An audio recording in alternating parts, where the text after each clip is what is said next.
I'm going to win, Birdie, said Thomas. I don't think so, said Birdie. But just as Birdie was pulling ahead, ouch, he said. Thomas remained completely oblivious to the situation. Soon Birdie limped to the station. Bad luck, Birdie, said Thomas. If you were a railway engine, you would run on a pair of reliable rails. Pooh, said Birdie. You can't trust a thing that runs on rails. They were supposed to deliver tar to the roads. Again, but that was the 6th pothole I've hit today. Don't worry, Birdie, said Thomas. I'll tell Sir Topham Hatt, and you'll get that tar before you know it. And Thomas puffed away.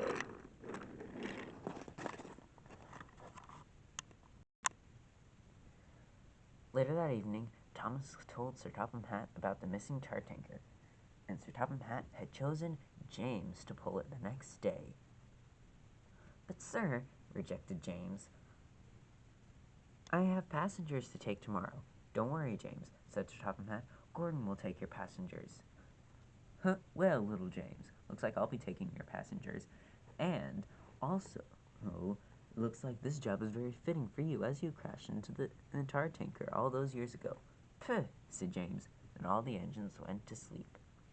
The next day, James awoke early to get started to get the tar tanker, to take it to Wellsworth Station.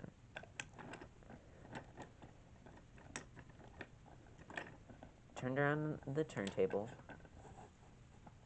and puffed away. He arrived in the yards grumbling, took the first tanker he saw, and puffed away. However, Duck noticed. James, that's not tar, that's milk. Come back! But James was too far away to hear Duck. James soon puffed into Wellsworth Station, but Sir Topham Hatt wasn't very pleased.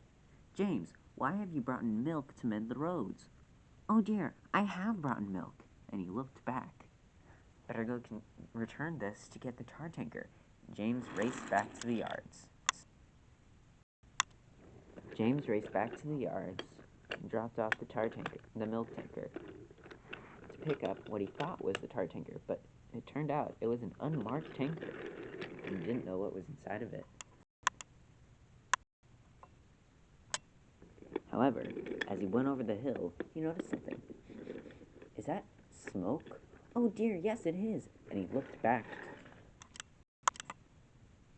Sparks from his tunnel had set the tanker ablaze. Oh dear, said his driver, I must call the fire department. Soon the fire was put out, and James raced back to the yards as fast as he could to fetch the tar tanker. Oh, there it is, he said. He buffered up to the tar tanker and puffed away.